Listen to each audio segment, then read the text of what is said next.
how can you help us, though, continue to help you? First, please subscribe to the channel. Like us. If you listen to the audio version, leave us a 5-star review wherever you can. If you see our posts, please share those posts, share the content, and link back to our law firm website, which helps us to continue our SEO marketing and grow our firm and help small business owners.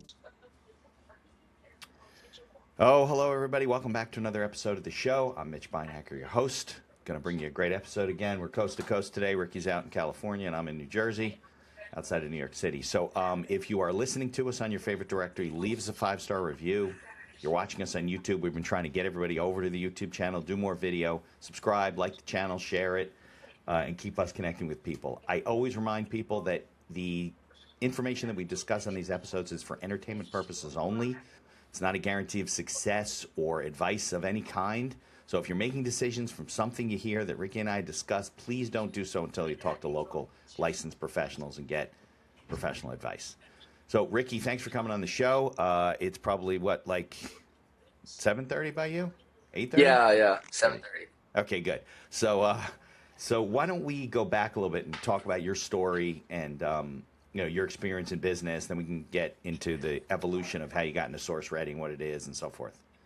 Awesome. Thank you, Mitch. So a little background myself. I've kind of worked in the intersection of supply chain and technology for the past 7 to 8 years. And the reason why I'm so passionate about the space is I kind of grew up in a family in manufacturing, kind of third generation. So I've always been interested kind of in this industry.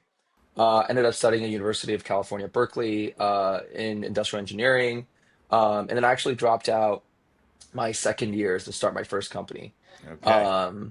And yeah, I mean, that was, I originally didn't really like plan to just drop out indefinitely. I was just planning to take a gap Take year some just to time off. see. Yeah. Yeah, taking time off. I had a business idea. I wanted to pursue it. And then after doing it, we got approached by venture capital. So in my first company, Yeah. What was that?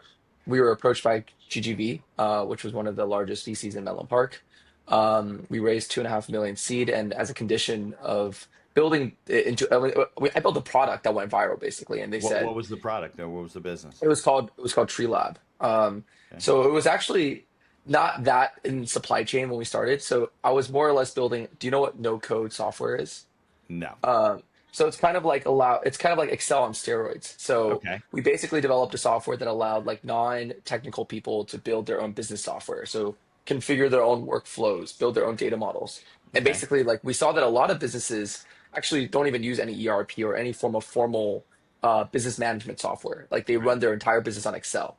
Yeah. But obviously like Excel has its challenges because it's not a system of record. Like anyone can No. change anything. There's no Yeah. permissions. There's no workflow. But a lot of small businesses don't have the money, or Or the don't wherewithal, right? Yeah, the or don't have the wherewithal. ability to use these complex enterprise systems. So Right. I my initial idea was like, hey, let's build something that is between an Excel and a and kind of like a more formal enterprise system. So basically in our system you can like drag and drop different workflows. You can set up different data models, so you can like use it to manage customers, use it to manage inventory, use it to manage anything you want basically, It because was you all can just customizable, so you could scale it up if you're yes, bigger and scale it down if you're yes. smaller. Okay. Exactly. All right. We got to like 150,000 users. So Oh, we started as like a freemium model. So like it was free to use for the basic version. right. Um, and yeah, and VCs approached us and was like, hey, if you build this into a company, we build. Obviously, the condition is like you have to drop out and do this full time. Oh, that's where it Um, came from. I see. So I have two questions for you because then I want to get into like, what happened with the company and so forth. But how did your family feel about you going from time off to done with one of the top technical schools in the country? I mean, Cal Berkeley's not a community college. So you're walking away from, great education. And how did your family feel about it? I think actually they were pretty supportive. Really? I Okay. think a couple reasons. Number one is they're entrepreneurs themselves. Yeah, that helps, right? Yeah. So they understand their school uh is just a process in the ultimate result. Like, what is the reason why you go to school, right? Yeah. And I personally think the value of college, there's two folds. Yeah. Number one is it's the network and the brand, right? Yeah. Like, from my time at Berkeley, I still, know a lot of friends that have gone on to do amazing things, and that network is very valuable. Yeah. And number two is the reputation, right? Like, as you mentioned, I do think Cal Berkeley is a pretty good school for engineering, and I think it does help get into doors. It does help with fundraising. It does help with, Right, but you um, don't have a degree from Cal Berkeley. You can't say that, yes. right?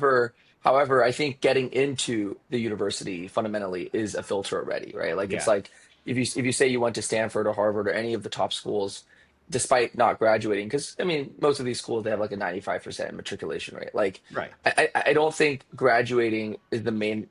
It's not the filter, right? It's like whether you actually have the ability to be accepted. And most people in college actually don't work that hard. I would say No. college on average is actually easier Yeah. than high In school real on high life. school than Yeah. and in real life and high school. Like Yeah. um but anyways, going back, I don't think they were like supportive or unsupportive. They were like basically saying like this is your life. And the way I kind of pitched it was like opportunity cost. So I Yeah. actually didn't drop out permanently. I basically put school on hold. So in Cal Berkeley, I don't know about other schools, they actually say like if you're in good academic standing, you can actually like pause your schooling For for how however long? long you want. For however long you want, you Like you can could come go back back. now, Ricky? You could go back now? Yes, I could. Okay. Obviously, you have to apply beforehand. There's a Yeah, whole of course, process you have to right? go through. But like actually, interestingly, in my freshman year, there was like a guy that's like in his 60s attending physics class in the same year, Because and he hadn't he finished? he hadn't finished. He dropped out in the I think 80s, and he started an engineering firm in Silicon Valley. Actually, become quite successful, That's and funny. he wanted to finish school, and he came back. So yeah, I think the opportunity cost is much higher. Like if you think about, let's say I had my idea and someone else were to pursue it, and by the time I graduated, It was too it could late. have this opportunity could have been too late, right? Right, But right, right. No, but I just um, think it's, I'm Jewish, so, the Asian culture and Jewish culture, yeah, they value it's just, schooling. Yes. yes, there's a lot of push to go to college and to I, get your but degree. actually, my best friend in college also Jewish, Right. and he actually also started his business in college and also didn't finish schooling. And I Right, think well, Jewish people are also very entrepreneurial. Like I think yeah, it's it's true. there's a conflict. It's like yes, academics are very important to Right. both Asians and Jewish, but also I think if I mean you're not dropping out to have fun or like just Right. mess You're not around. goofing off and say, I'm going to Yeah, go, it's sail the world or something. Yeah. yeah, exactly. I mean, Yeah. I'm sure your parents can also see through that, right? Like if you're actually you see an opportunity, I'm sure most parents would be supportive if you paint what's the opportunity cost if you don't do this now? Like why Yeah, now, right? I think it's a that's the main sales thing. pitch, It's right? But you also were taking exactly. some time.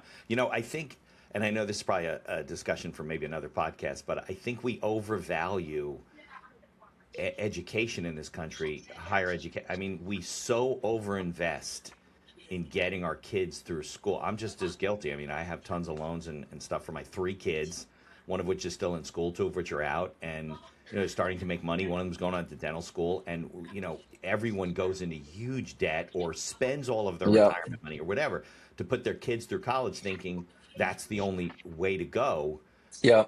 Not always the case, and in your case, I it say was I a also save my decision. parents a lot of Yeah, you money. saved your parents a lot of money, not My making and it a my burden on sister, them. my sister went to USC and then she did a master's and then she's now doing a PhD. Like Yeah, there you go. she's like She's 6 years balancing older. the She's like six scales, years older than me and she still hasn't I mean right? started working. I mean Right. she's So been in she's school for her balancing the life. scales with right, exactly. So, It, all right. So yeah. what happened with the company? Did they put the VC money in? Is the product still around today? So we ended up selling the company. I did that for 4.5, almost 5 years. We Right. ended up raising a lot more money afterwards. We scaled the business, and then ultimately we sold the company. The main Right. reason why we sold it was we hit a barrier in growth. So obviously with VC, they need like They want an 10x exit growth. strategy. Yeah. Yes, and we were growing at like 10-15% annually later on. And the Okay. main reason was we pivoted later on. So we started as this like kind of very general business collaboration, like configurable tool. What Hmm. we realized the problem was that small businesses aren't willing to pay a lot of money. Um, and actually like the bigger pie is actually going after enterprise. Yeah. But then going after enterprise, the problem is like you can't just say here's like this flexible software. that you can use for however Right. you want. Like they you need to have a you need to be more sophisticated in what the solution actually solves. So we ended up pivoting to supply chain software. We thought that that was the larger opportunity at hand, and I also had more knowledge in that space. So we ended up building kind of this supply chain collaboration and management software. It was actually pretty good. Like we were closing deals that were like $250,000 a year with very large retailers.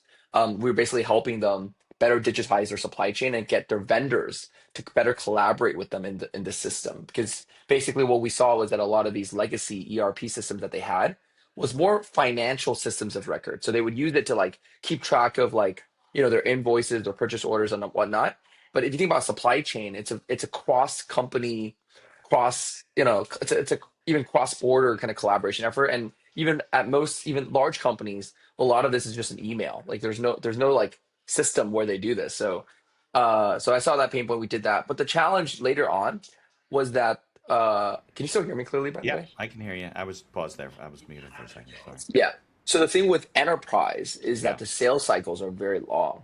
You can think about selling into, any major Fortune 500 retailer. There's a lot of decision makers that you have to Big get time. through. Yeah. And basically, our company became a sales organization because with these big companies, you're not going to sell to that company just by building a good product. Like there's a very Right. complex evaluation process that you have to get through. So ultimately I was kind of like we were profitable, we could keep building, but but I felt like this is not going to be a huge business. This would just be like Right. another kind of enterprise software business. And So the ended up VCs were selling. ready. They wanted an out, right? So, Yes, it was a long time. yeah. And I had a better idea. So I Okay. mean, what I'm building now, obviously a lot of it is foundational work that I had in my previous company that I had learned. Yeah. um, I think supply chain is a very interesting space because, every physical product that you see around you is part of this global supply chain process, right? It's a Yeah. huge part of the economy. Yet, if you look at digitization wise, it is one of the most undigitized aspects of our economy. Both from a system perspective, from an automation perspective, from an Right. operational perspective. Yeah. And now like what I see is supply chains are being disrupted more and more, right? You have the US China rivalry. Yeah. You have COVID-19 that kind of showed us how fragile the supply chains are. So Yeah. And people didn't realize the how much we're dependent on global supply chains, Exactly. you And know?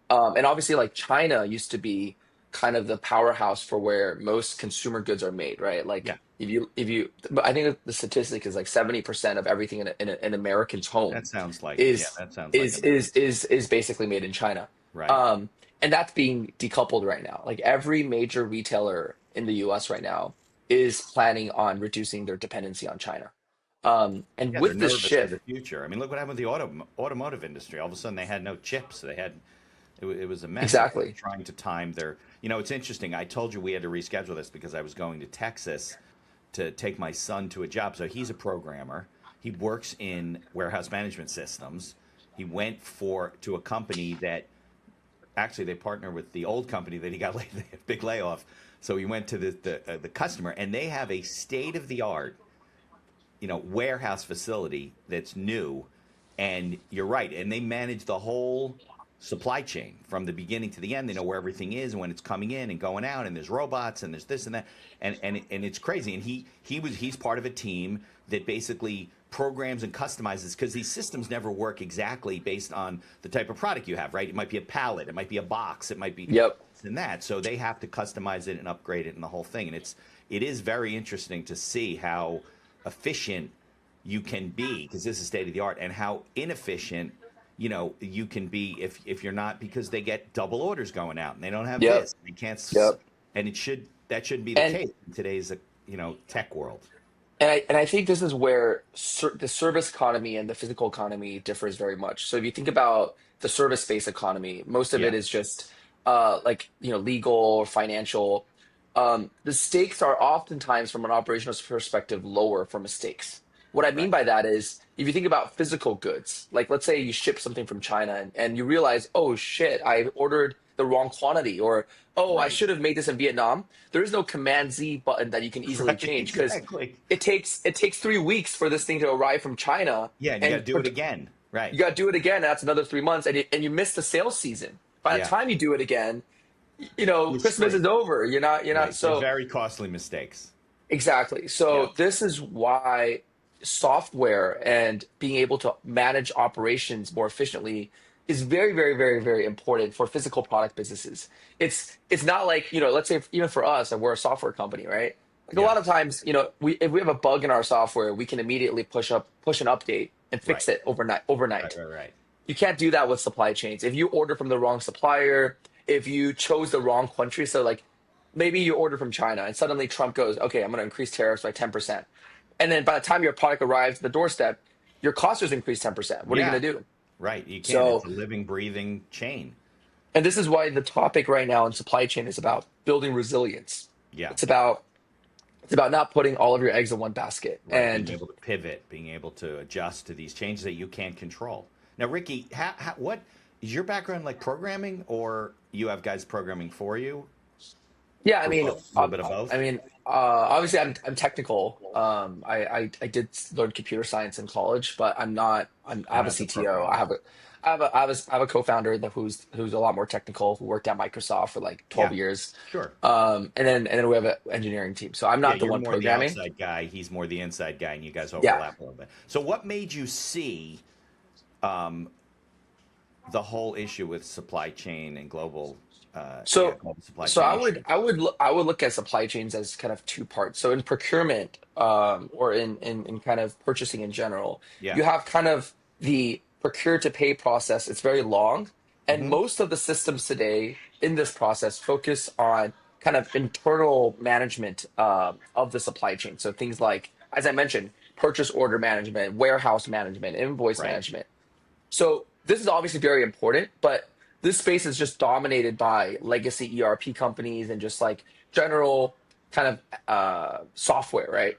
Yeah. What I feel is the more valuable aspect that today is less digitized is supply chain planning. So what I mean by that is before you place any order, before anything actually becomes finalized, the most important decision is what product are you going to source? Where are you going to source it from? Who are you going to source it from? And what terms are you sourcing it at? This is mostly done through human experience today and in Excel sheets. So even at very large companies, even at a company like, let's say, Walmart or at Kohl's or at these big companies, if you ask them today, okay, if you ask a category manager, let's say they needed to source this cup for Okay. the Mugs. Christmas season. Okay, Okay. the first question is, okay, how do based on the market, what kind of cup should we be sourcing? Should it be ceramic? Should it be plastic? Should it be made of what? And this is dependent on two factors. One is market research, right? Like what products do consumers want, and then it Right. also depends on the supply chain. Like, What's what available? if we have a target margin, Right. um, how if the consumer is only gonna willing to spend $8 on a mug based on our Right. research, Right. Can't and spend seven that, fifty for the yeah, mug. you can't spend 750, so you have to Right. plan it out and say, okay, we compromise on the material. The consumer can't tell. Let's get use this material so it gets four. So Now, right who's now doing this that? thing, Is it the buyer for Walmart? Who's? It's so the it's a buyer. mix. You have kind of the merchandiser, what they call, which Okay. is more facing the consumer side. So they're the guy that does the market research. They have experience. They decide what products to put on what shelf and Right. how Got much to it. order based on demand, right? But you also have to coordinate with the sourcing guys because they will tell the buyer and say, okay, let's say we want to sell this at $15 retail, and we want a 50% margin. So then we have to tell the sourcing team, can you source this at Yeah. $8? And the sourcing team might come back to you and be like, no, that's not possible. Like with the Right. current tariffs and everything, you either change the material or we can't do this. And this whole planning process today is where AI can really shine. Because if you think about what AI is really good at, it's very good at looking at tens of thousands of different options. It's great at looking at big data, right? Looking at market data, looking at trend data, Right. and giving suggestions. Yeah. So this is like one thing that I think very obviously AI would be a huge benefit for, because AI could just has so much more knowledge than the average human, right? Right. It The could average human has just what's in their head. AI's got exactly. everyone's head. Exactly. Yeah. So that is one thing. And then the second thing is if you think about supply chain planning from a sourcing perspective, you have so many variables. You have, okay, first of all, you have to decide, let's say this cup. Should you make this in Vietnam? Should you make this in China? Should you make this in Indonesia? Should you make this in Malaysia? Should you make it in Right. India? It's a very complicated question because number one, different countries specialize in different categories. Some countries are just better at making mugs than other Right. countries. Number two, you have to think about tariffs. You have to think about shipping times, right? Like, yes, maybe China's cheaper, but if I source this out of Mexico, my shipping time goes from 14 days to 3 days by truck. Um, and because of that lower shipping time, my replenishment cycle is faster, right? Like I don't have to order as much at one Right. go because I can order smaller batches Cash and flow management. Right. my cash flow might be. So it's a very complicated question about like it depends. It really depends. And I think But this is where without AI AI and without a system, the buyer has to do all that stuff, right? And if they don't have the knowledge, they got to Excel go to all these sheets. different countries and get our, requests for proposals and lay it all Exactly. out and make the best Exactly. decision they can make. It can't be though that it's a very efficient decision. Yeah, so Like, so a lot of times this is where experience comes in. yeah, Most of this done today is based on people who have a lot of have experience experience. Right.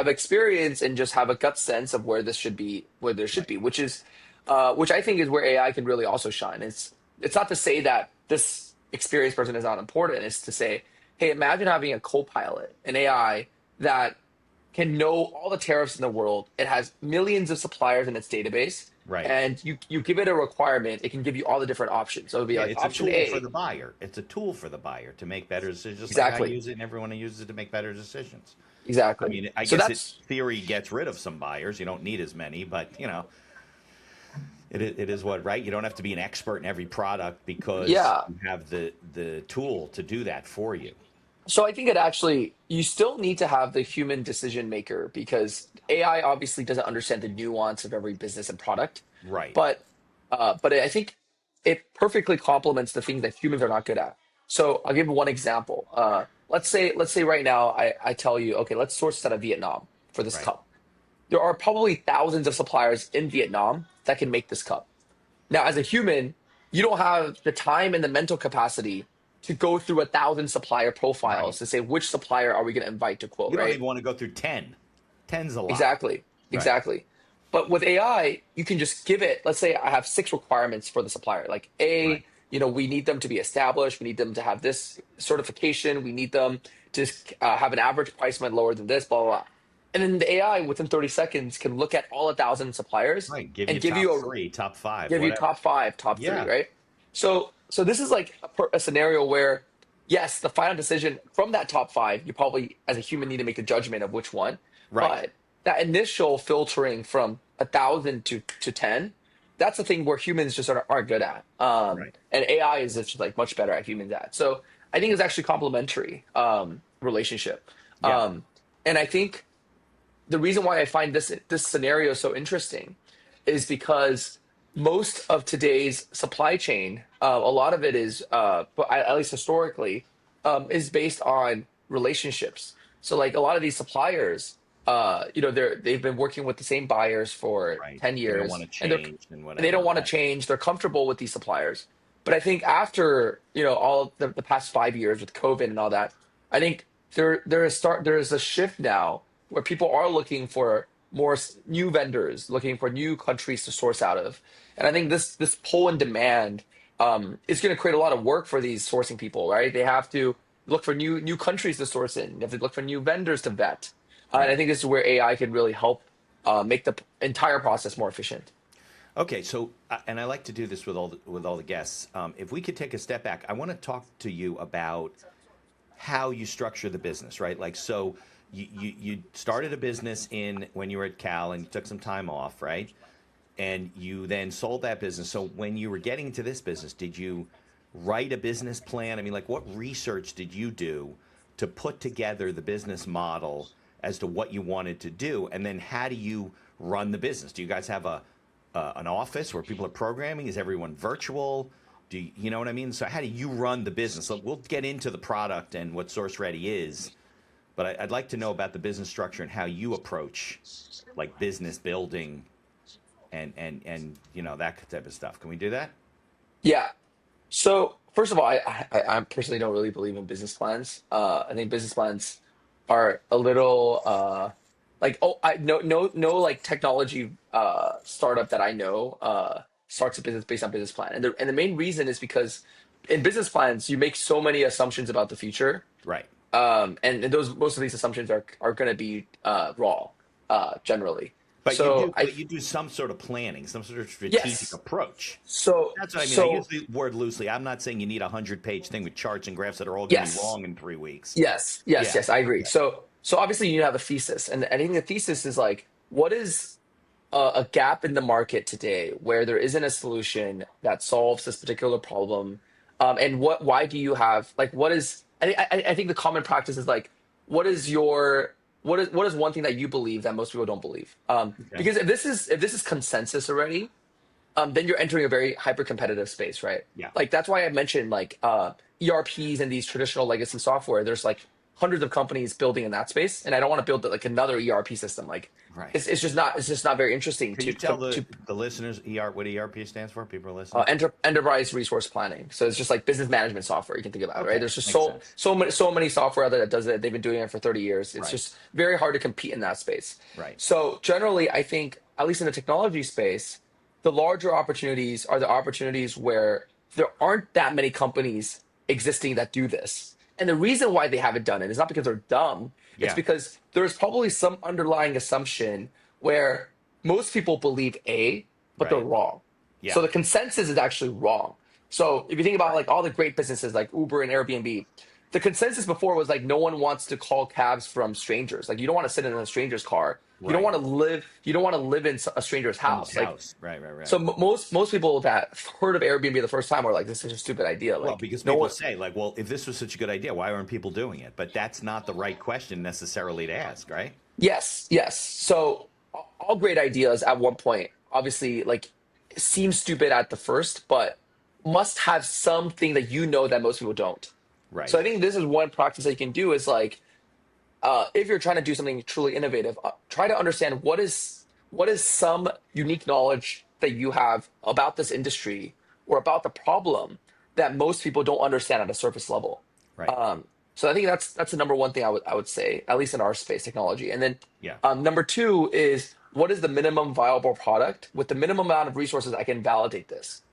I Yeah. think a big mistake a lot of people make is they have this like beautiful vision of what they want to do, and they spend like a year planning and building and spending Right. a lot of money, and then they Lot of money. realize that, and they realize their assumptions were all wrong. They Right. build it out, and then they realize the customers don't need this. Yeah, you need to Um, test it for the least expensive way because if it doesn't yes, work, you need to have money left over to go on to something exactly, else. Right. People exactly. make that mistake all the time. They burn, especially if they're VC back to start, they just burn through cash like it's no big Yeah, deal. And it's not a good way exactly. to run a business. Yeah. Okay. So with minimum viable products, I think what's important is how do you validate demand? And speaking to customers is the only way. Like I would not read any market research report. I would not like listen to like ChatGPT, which I like. You literally just got to talk to customers, Right. and the way you talk to them and say, "Hey, if I gave you this solution, how much money are you willing to pay for it?"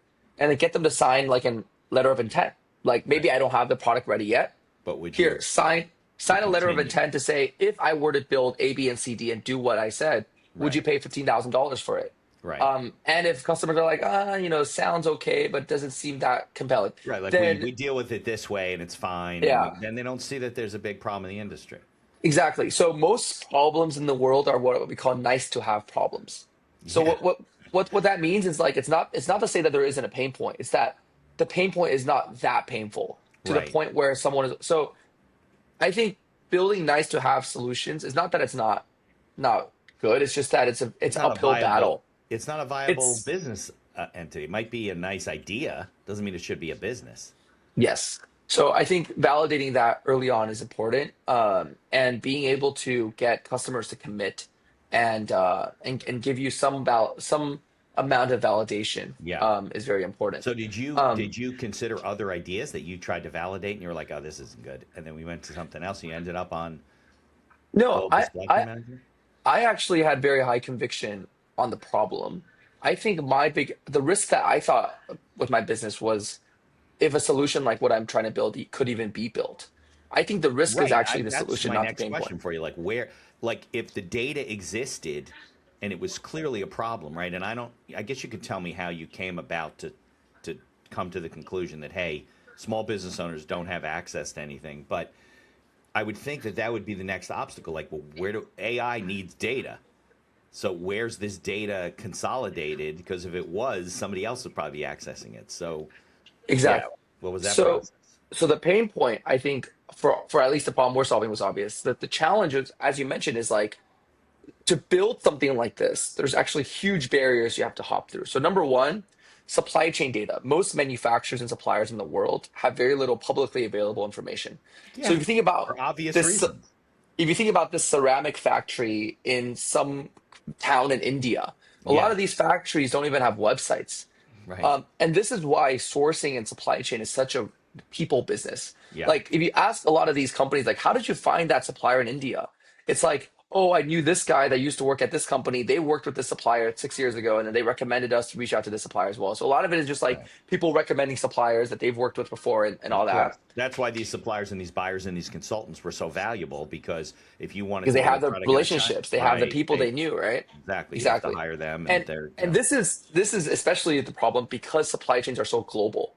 Like, if you're as someone sitting in, let's say you're a business owner in Wisconsin, right. how would you know some random factory in Indonesia? Like, You wouldn't. it's You have to just find a you wouldn't. consultant, and get lucky. Yes, get lucky. So I think our initial thesis is what sources of data exist in the world today that is underutilized that we can use to index the world's factories.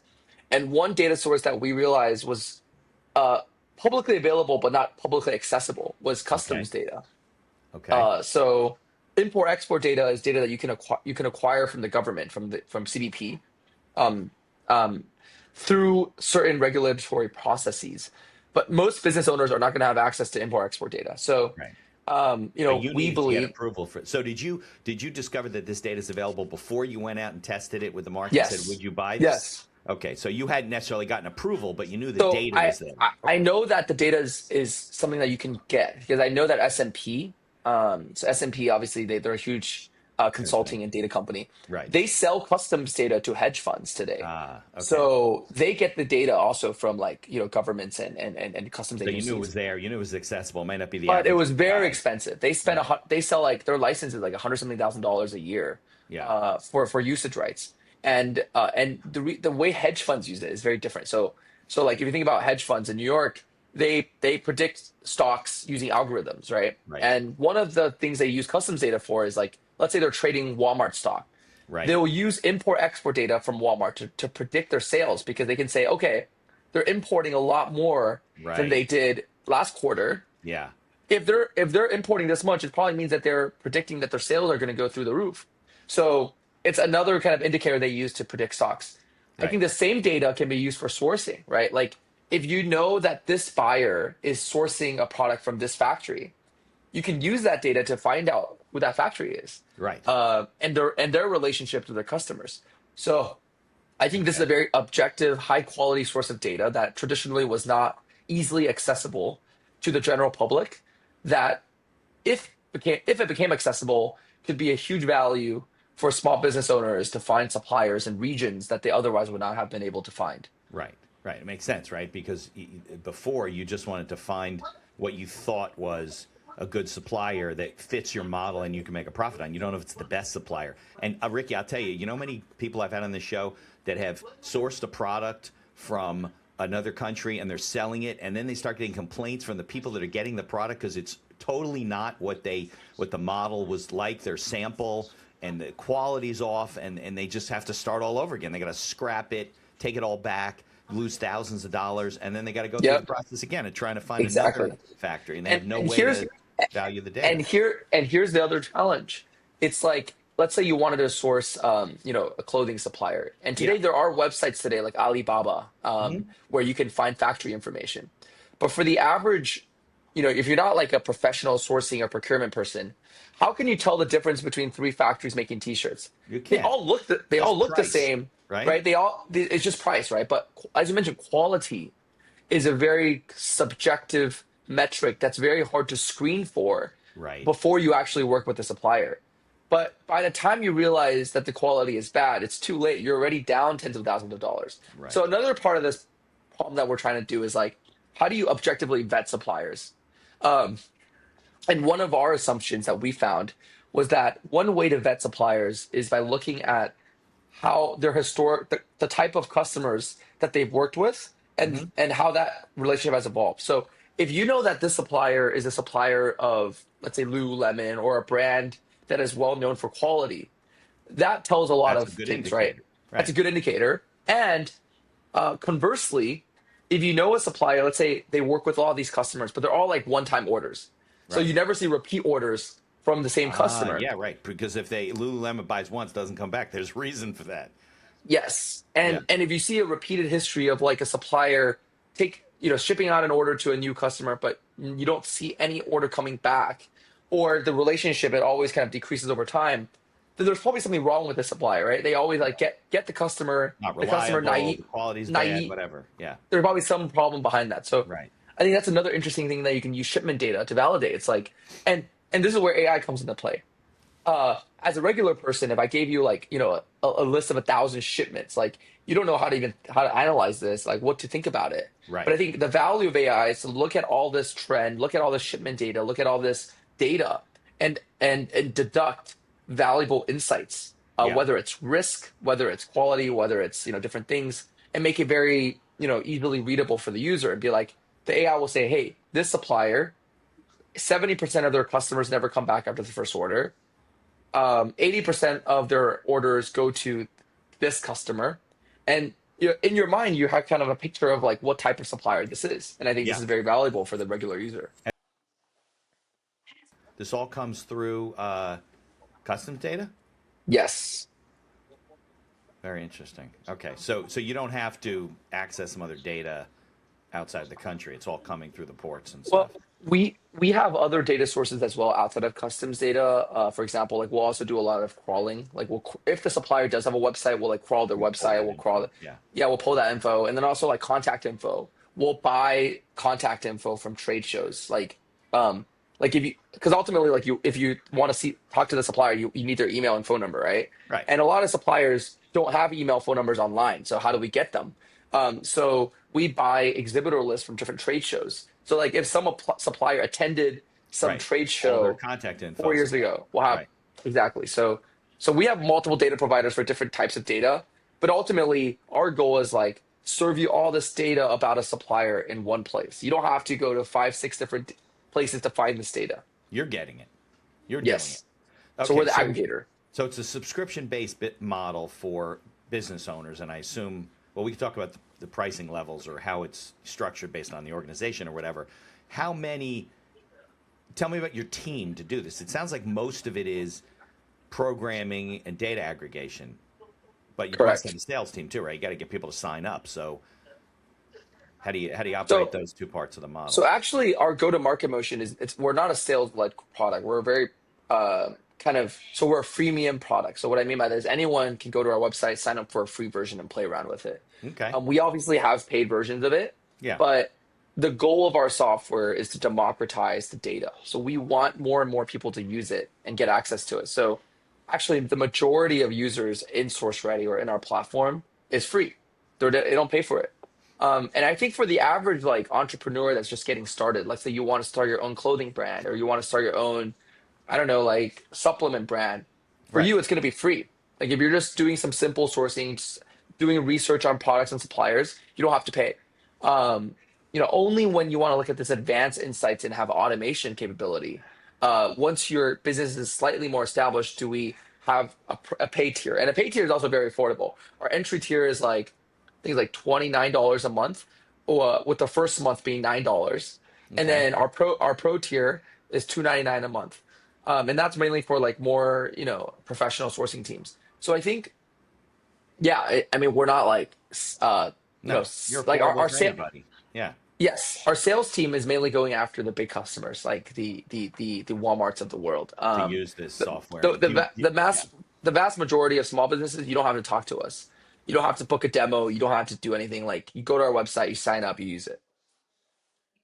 And the idea is if you're a small business and you're just getting started, you may never get started. So why you might not have the money to pay, right? So, but the Exactly. money comes from the people that get started and need to really use the service, right? Yeah, if you think about like Yeah. Zoom is free for most users, but why is the business still around? It's because they have users that pay, and the users that pay ultimately ultimately pay back. Maybe you're getting your calendaring from one software and you're invoicing from another. Evenoo is a platform that we use as one of our sponsors to run our entire business. And there's other features like auto payments and integrations with QuickBooks. Visit evenoo.com, evenue.com to learn more. There's also a link in the show notes. And be sure to tell them that the Accidental Entrepreneur referred you. This podcast is brought to you by our affiliate sponsor, iEmployee. iEmployee is a virtual assistant service that hires almost anyone for any role in your company right out of the Philippines. Most roles range from $7 to $9 an hour for highly skilled and experienced VAs. And whether you need an executive assistant, social media manager, video editor, customer service, sales, you name it, they have it. We use iEmployee for our VA services, from editing and promoting the podcast to all the PR and promotion of our law firm. iEmployee acts as a virtual field supervisor on the back end with live video monitoring and reports on a daily basis with screenshots of your VA's workday, and along with complete HR and payroll duties. No more paying for overpriced and underqualified workers. There's a link in the show notes to get a 1-week free trial, and I encourage you to take advantage of it. Hey, I'm back. You're back. Okay. So we got a little bit of a glitch there. No big deal. What were we saying? What were we talking about? Yeah, we were talking about, let me think. Yeah, the vast majority of users can sign up, use it for free. And similar to software like Zoom, the users that do pay ultimately, subsidize the ones that don't. Yeah, and that's the way it works, right? I used Zoom for a while, and then I needed it more. The free one wasn't good for me. I would run out of time. I couldn't have multiple people on the call, whatever. Yeah. Riverside FM, I switched to. I pay for that, that kind of stuff. Yeah. So let me ask you this question. And maybe, I don't know if we can share screens or whatever, but SourceReady, if you're a business owner and you're looking to source a product, do you also place the order through SourceReady, or you just find the people and you got to reach out to them on your own? So we automate the outreach. So let's say you want to get quotes from 10 suppliers. Instead of emailing and contacting each supplier manually, our system automates that entire process. Nice. However, we are not in the transactional flow. So we don't, like, if you wanted to order, you still have to wire them and do all that. Like, we're not a marketplace, if you know what I mean. So once you hear back from those suppliers and you choose who you're going to deal with, then you deal with them directly and place your order. And the benefit is that we don't take a cut. It's transparency. Like, a lot of these platforms, they'll say, yeah, you can order through the platform, and then they'll take like 5% or 10% you commission. Can't do it for free. Yeah, we don't do that. You don't plan on doing that? It's not part of the model? Nope. And the main reason is because, to be honest, we can maybe make 10% on the first order, but like, you're just going to go offline. Right. Of course. That's what happens at Upwork and things like that. People exactly. The platform, they do it outside anyway. So exactly. The reality of it, it's just, it's not. There's no point in doing that. Yeah. Right. No point. That's interesting. So is a lot of SourceReady VC backed as well? Yes. Okay. Tell me about the process of how you went about like raising money. You're coming out of college, right? You didn't graduate, so you're in the middle of college. You're young. I'm sure you didn't just like, you don't go to like the VC store. It doesn't work that way. So how did you find venture capital people that would be willing to back you and put money into the first business and then into this business? So I think, as I mentioned, a lot of it is serendipity and luck. Like for my first business, I was approached. I actually didn't even know what venture capital was. That's funny. So that was a different, but I think that's like rare. I think generally the way most people raise from VCs is networking. Yeah. So it's very rare that people raise money based on like cold emailing an investor or like filling out the contact us form on the investor's website. Like, you know somebody and you say, hey, listen, Mitch has a great idea. He's a great guy. Talk to him. And the guy says, all right, fine. I'll give him half an hour. Right. So most of it is through introductions from common reputable sources, right? Like, let's say I'm a VC. Yeah. I have a portfolio company that I backed, and they recommended me talk to this founder that they knew and they can vet for. Got it. Because if you think about from a venture capitalist perspective, their time is limited. They only want to talk to people that have been vetted. Right. And the way you get into their network is you find some common person that they know, that they trust, and get them to vet you. And I think this is also part of the reason why, fairly speaking, most venture capital backed businesses and founders come from a similar persona and background.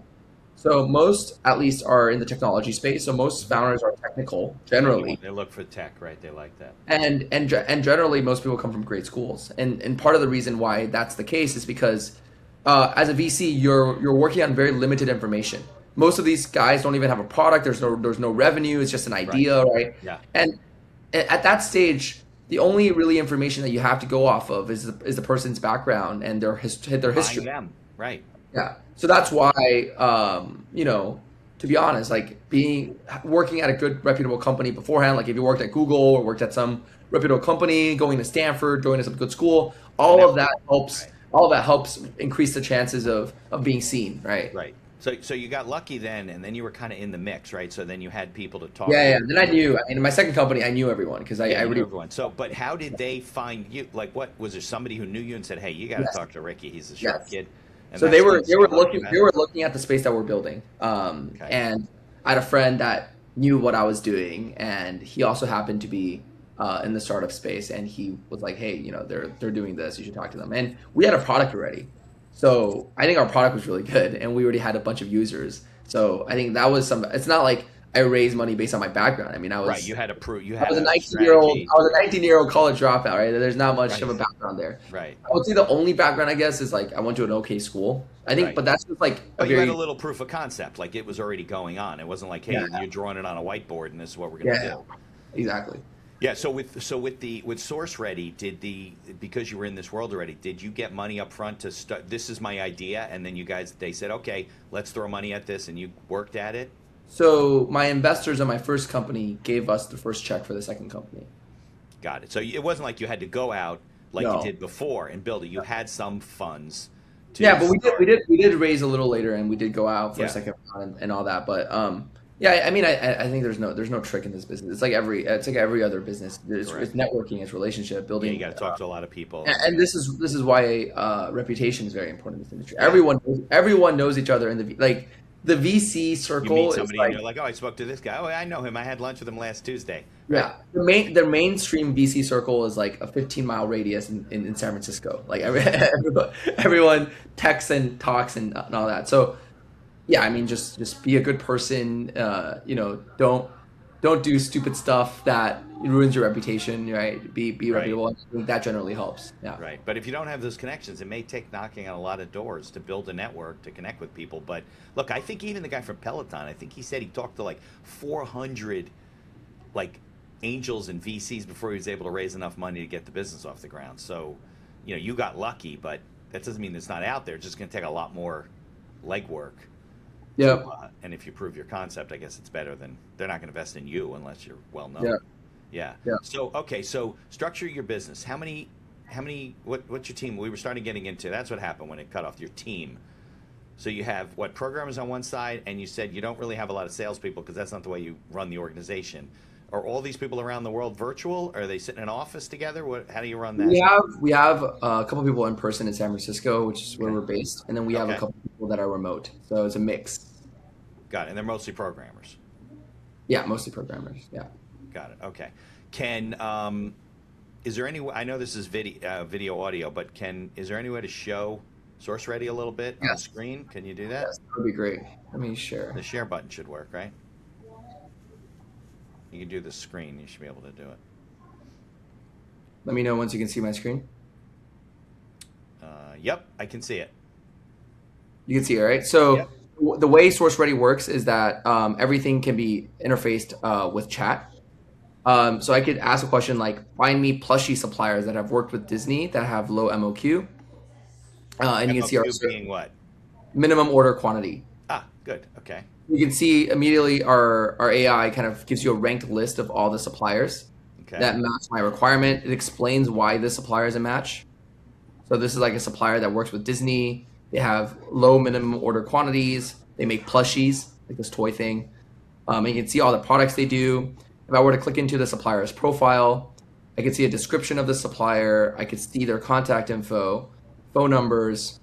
I can see all the products that they offer, average price points, what customers they export to.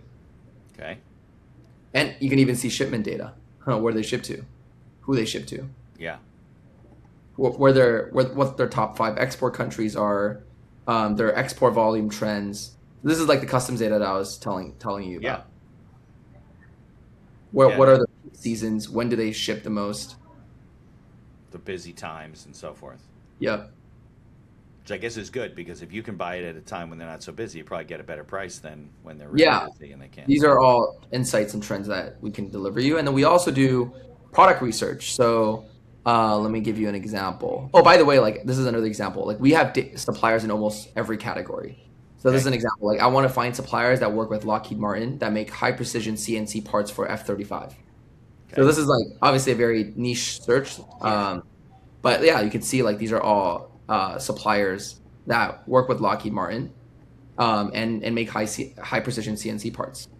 So there's like a U.S. supplier called Aerotronics. You can see like this collinear machine design engineering. They make for F-35, F-16, B-52s, CNC milling. Yeah, a lot of them in the United States, I see. Yeah. You can see what certifications they have. Right. So it's for any product and category. So it could be you're trying to source something in the U.S. for some high precision part. It could be sourcing out of China, Peru. Like this is a search that we did. Suppliers, furniture suppliers in Peru. Yeah. And then we also allow you to do like product research. So let's say you want to research what are the top selling Lululemon leggings, because you want to see, based on Lululemon's products, what you can do as well. So our AI will actually go to Lululemon's website and crawl all of their best sellers. So you might want to make a less expensive, not knockoff, but similar product. Kind of. Yeah. So like maybe you like this design and you want to make a variation of this, right? Yeah. What I can do is in our AI, you can just like create a new product. And then what you can see is I have this product referenced. Right. And then I can like upload my own logo. Let me see if I can find a logo. Oh, there we have it. So you're like mocking up the product, basically. Yeah. Product concept. Like Aloe or one of these other companies, you can say, oh, well, what's selling on Lulu? We're going to do similar things. And then I could say, I want 2 images. I want to generate this standard product. And I just click generate. And then our AI will take kind of that reference image that our AI did crawled and add your context and make your own product in like one click. And then you can immediately use that product to then find suppliers for it. And then use our AI to reach out to suppliers in bulk. Yeah, this generation typically takes a little longer, like 30 seconds to a minute, just because it has to go through all the generation. So Ricky, I can't tell you how many business owners I've worked with over the years, small business owners. They had an idea, whether it's a patch or a shirt or whatever, and they would, not only do they spend a lot of money, but they would have to get in touch with somebody who's an expert in this, somebody who put them in touch with a couple of factories they didn't know of any other factories. They'd have to deal with them at odd hours because it's middle of the night there and it's daytime here, and vice versa. Have to get on calls in the middle of the night, and they would end up buying this stuff, getting it here, wouldn't look good. And I mean, this must save people. I mean, it really improves their chances of success. Exactly. Having access to data. Now, what's the, and I apologize, this is for my lack of understanding, but what's the AI engine? Like, is it something you guys built, or does everybody use like OpenAI? I don't know. Like, how does? Yeah. So under the hood, like we use a lot of large language models. So we use Google's Gemini model. We use OpenAI's. We use a mix of different models. So I think the models are basically becoming commodities. Like every AI company in the world. Large learning kind of works the same way. Yeah. Exactly. The main thing that we've really built a proprietary kind of value on is the data set. Yeah. So we have kind of a proprietary database of suppliers that we aggregate data from customs data, from all these different sources that we buy from. And then we basically allow the AI to use that data in the workflow. Right. But there's really nothing, though, Ricky, there's not a lot of barriers to entry. If you have money, if you could get your company approved, access to the data, build your own site. That is true. I think cleaning the data and acquiring the data is not trivial, though. Okay. So because of the form that it comes to you, and then you have to process it, make it usable. Exactly. And that is technically very complicated because the same supplier could have different names and different data sources. So how do you merge it all together? How do you know, like, let's say in customs, the supplier is called Ningbo Toys Company Limited. Okay. And then on the supplier's website, they're just called Ningbo Toys. How do you know that Ningbo Toys and Ningbo Toys Company Limited is are they the same company or 2 different companies? Right. So there's a lot of like data science things that you have to do to like clean the data in a way that's usable. Right. So it's not like somebody And can that's just part of plug what we in, do. get access to the data, build a site, and they're off and running. It's a little bit much more complicated than Oh, that. what's working? And I can tell you, by the way, like acquiring this data is not trivial either. Right. It's, So yes, are there competitors out there that you know that are yeah, doing similar things? they do. And I mentioned like there are S&P, like S&P already has this data. They Right, sell it to right, hedge right. funds. Yeah, Yeah, like but they don't use it.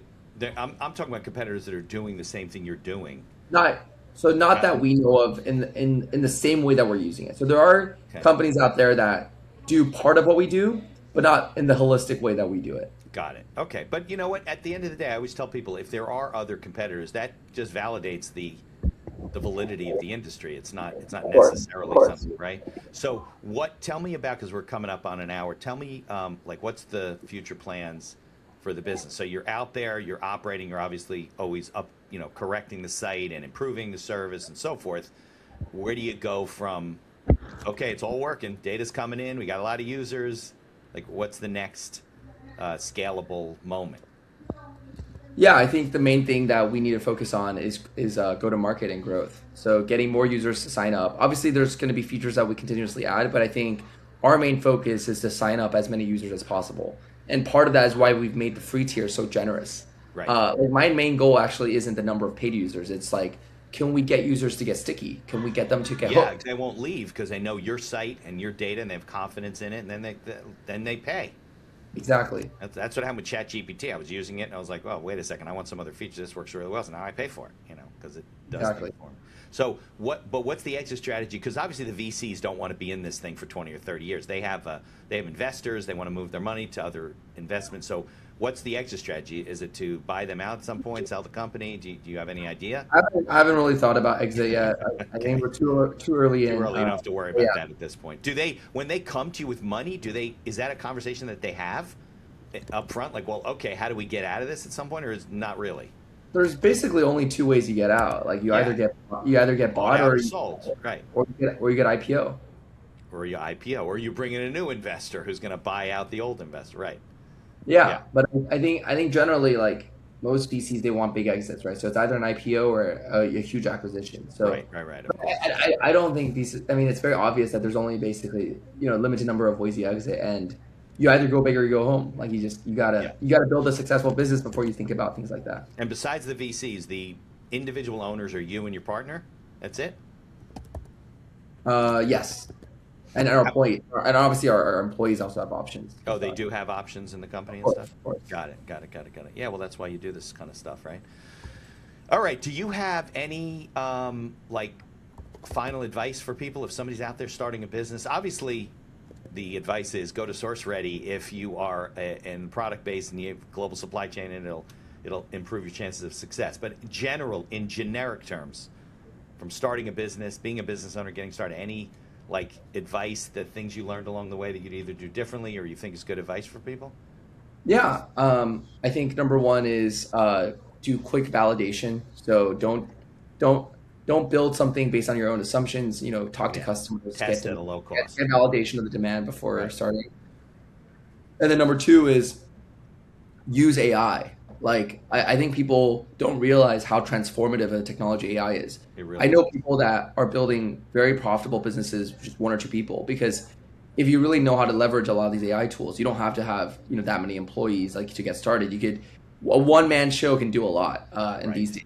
Yeah. And I would say like I don't know if you have heard of vibe coding, but like you can like create your own software today for people that's not technical. Like you can Yeah, just like ask with AI to write Claude and things like that, right? Yeah. exactly. And I think like generally AI democratizes things. Yeah, it It does. makes it easier for smaller companies to get started. So for us, our goal is to allow product businesses to get started easier, right? Easily help you find a supplier, help you get the best price, help you research products.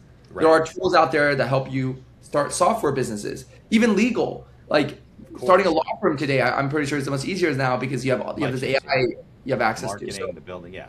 I think every industry today, for people that know how to use AI as a tool, you are going to be at a much larger advantage to people that don't. So I think Yeah. that's another advice. No, it's good advice. I think we are in the age of the small business owner, that they can do things that only big businesses used to be able to do. And I agree with you. I think that what they say, technology advancements in industries generally bring the bottom up, The people that have the less skills can do more things. And Yes. unfortunately, the people at the very, very top that have the best skills are not as valuable as they used to be, because you don't need the buyer who's got, Yep. 50 years of experience, Yep. and, and it's the way of the world. So yeah, I understand. But those people weren't accessible to the small business owner anyway. All right, so we will put SourceReady link in the show notes. I thank you for coming on to the show and sharing the whole thing. It's exciting to see what's happening with AI and with the global supply chain, because we, like you said, we learned a big lesson during pandemic when the world shut down, and people were like, that's coming from China, or they make this part of the American products. Like, everyone knew it who's in the industry, but nobody really. We just took it for granted, I think. So Ricky, have a great weekend. Thanks for coming on the show. And stay in touch and keep seeing how SourceReady grows. Awesome. Thank you, Mitch. Appreciate your time.